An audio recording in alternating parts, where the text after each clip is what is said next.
The cost of a moment. Emma Carter had always considered herself a devoted wife. Married to Daniel for nearly 10 years, she had built a life with him that many would envy. An elegant home, a stable career, and a bond forged through laughter and hardship.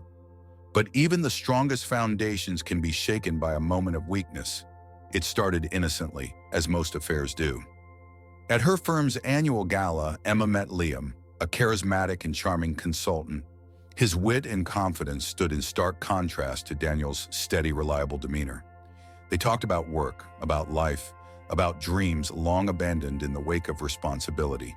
The conversation felt like a spark in the darkness of routine. One drink turned into two, then three.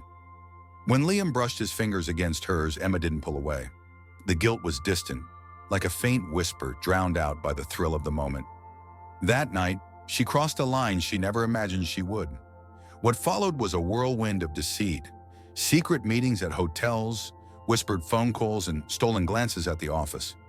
Emma told herself it was harmless, that it was just a way to feel alive again. But deep down, she knew the truth.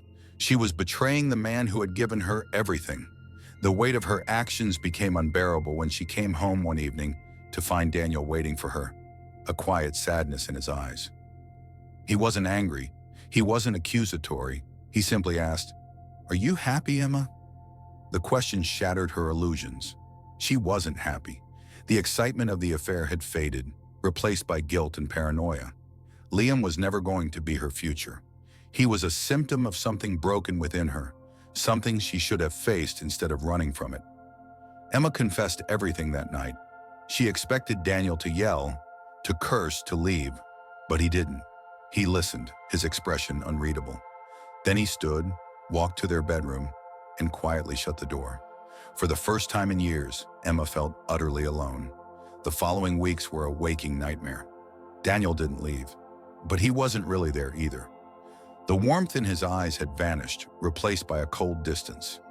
Emma tried everything: apologies, tears, promises to change. But trust, once broken, is not easily repaired. One evening, she found a letter on the kitchen table. It was from Daniel.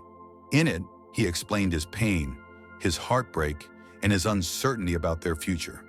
He needed time, he wrote, but he wasn't sure if time would ever be enough to mend what had been broken. Emma finally understood the gravity of what she had done. It wasn't just a mistake, it was a wound that might never heal. She had taken for granted the love of a man who had stood by her through everything, and now she might have lost him forever. Months passed. Emma went to therapy, confronted her demons, and worked to become someone worthy of Daniel's love again. But some betrayals leave scars too deep to fade. One day, Daniel packed his bags and left. He wished her well, but said he couldn't stay. The pain was too great. Emma watched him walk away, knowing she had no one to blame but herself. Years later, she still thought of him, of the life they had, of the love she had thrown away. Regret was a cruel companion, one that never truly left her side.